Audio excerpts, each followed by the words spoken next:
Welcome back, everybody. Today I'm going to be bringing you some pros and cons to being a military spouse.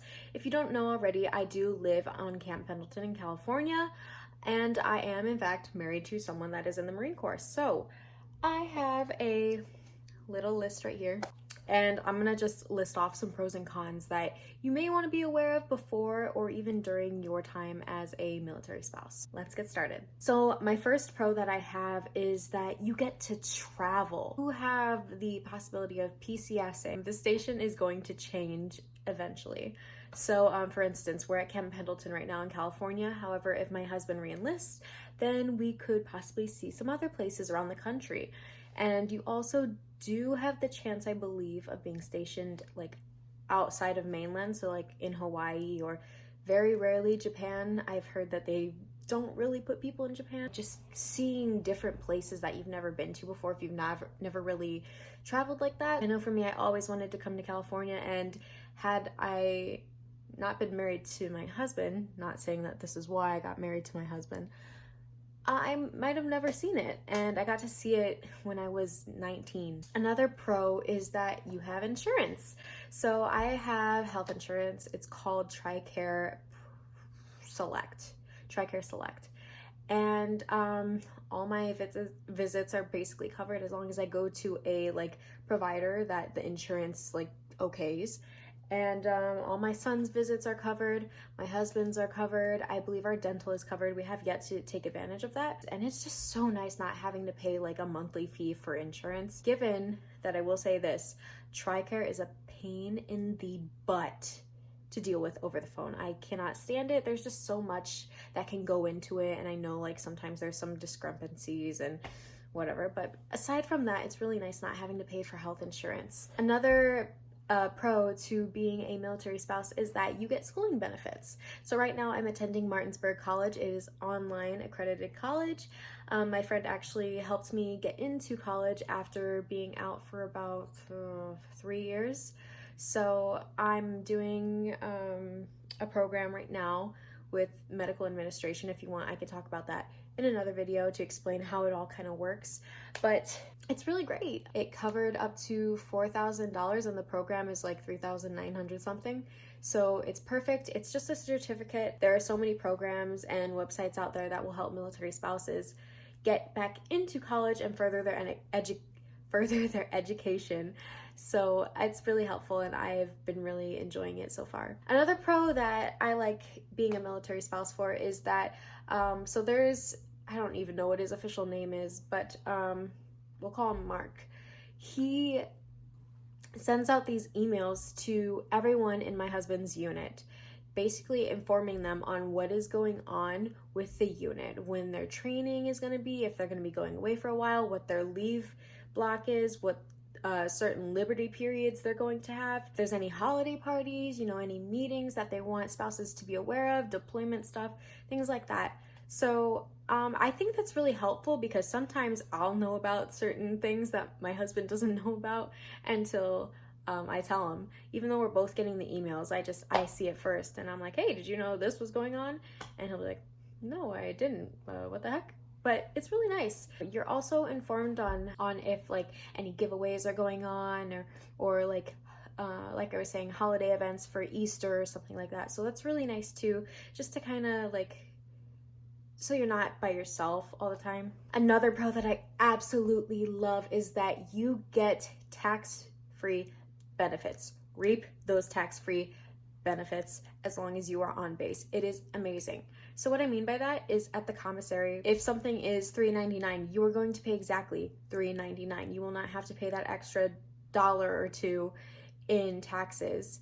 And the same goes for the PX. The PX is basically like a convenience store. You could buy furniture and clothing and jewelry and makeup, and it's like a big Walmart essentially. And my last pro that I have is that family vacations can either be free or they could be cheaper than they would be if you had been paying outside of the military. So for instance, we went to SeaWorld in San Diego this year with my son, my mom, my sister, and my husband, and it was absolutely free for all of us. It was great. I think you could take up to 5 people. You could only use that once a year in the Marine Corps anyway, but it was nice. We didn't have to pay admission. I don't know what the normal admission is, but it was free. And then we actually, right after our wedding this year, December 13th, it was amazing, we went to Disneyland. And if you are unaware, Disneyland is expensive. Anything Disney is expensive. A normal Disney ticket per day is about $100, and I'm not even sure if that's a park hopper. Park hoppers are more. I'm not gonna get into Disney because I could talk about Disney all day if I wanted to. It was $175 for 3 days per person with a park hopper, and also with the Max Pass, which is like their fast pass system in order to use it on your phone. It was so amazing, so much cheaper than if we had gone and just paid the normal park admission, because good Lord, that would have stunk. So that's it for my pros. How about we go to the cons now? If this is not a no-brainer, then I don't know what is. The biggest con, at least for me, is that my husband is in a deployable unit. We have gone through one deployment so far, and that was to Darwin, Australia. It was a 6-month deployment, and I'm so thankful that it was only 6 months, because when my dad was in the Army, he actually got deployed for about a year twice. So I can't imagine what my mom went through. I was young when it happened, but this upcoming deployment, he's actually going somewhere else too.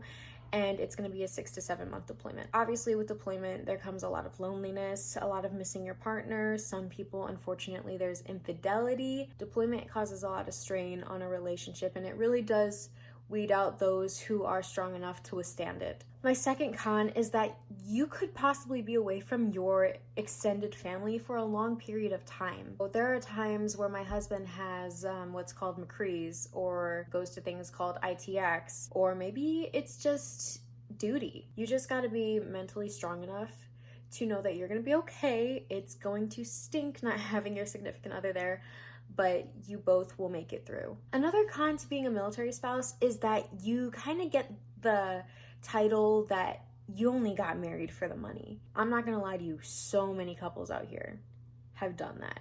And I think it's dumb, personally, just because I think marriage should be a sacred thing, and I think you should only get married if you really love each other. That's just me, though. I know other people don't think like me, but that's my opinion on it. I personally did not get married for the money. Me and my husband, we were interested in each other before he left for boot camp, and we kind of made that known.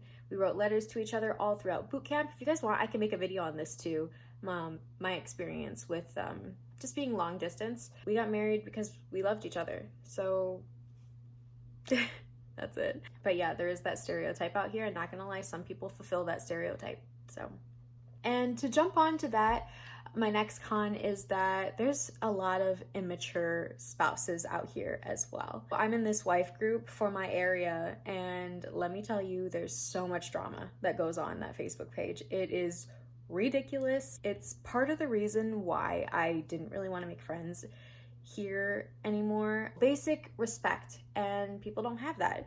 And I'm gonna piggyback off of that one and jump to my next con, that the community that I am in, unfortunately, is for a certain rank. It's mostly people that are like corporals, lance corporals, maybe even some private first classes. I think it's E1 to E3. There's a lot of partiers out here. There's a lot of people that own motorcycles, and they zoom up the hills, almost hitting people. I've heard lots of stories about that. Sometimes it's noisy. It's gotten better recently. People seem to treat it like it's a fraternity, and again, it is because it's a lower rank, and unfortunately with lower ranks come a bit more immaturity because they're younger. And you don't have to live on base. You can go live somewhere else.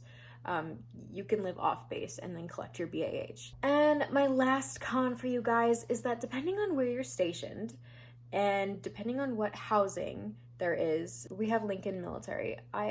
There's a lot of things that I disagree with that the housing feels like they have the right to do. We were ordered an inspection. All of the houses around us were. They told us that it was not mandatory to be home during that time. Pets needed to be locked away. Our inspection happened to be while we were away at Disney. I do not feel comfortable with someone coming into my home while I'm not there. And we've heard lots of stories about people just like having things go missing, people getting their grills stolen, people looking in the windows. It's happened to us. There are just a lot of things that I disagree with that housing feels that they have the right to do, feel they have the right to charge on. Like, there's a lot of stories I've heard, and it's not really reassuring. But I'm hoping that there are other stations where it's not like that, because let's just say if I can move to a different housing community, I would. All in all, that is all I have for you guys. If you want to hear any other stories that I may have mentioned in here, please just let me know, and I will be more than happy to share those stories with you in other videos. Thank you for making it to the end with me, and I will talk to you guys another time.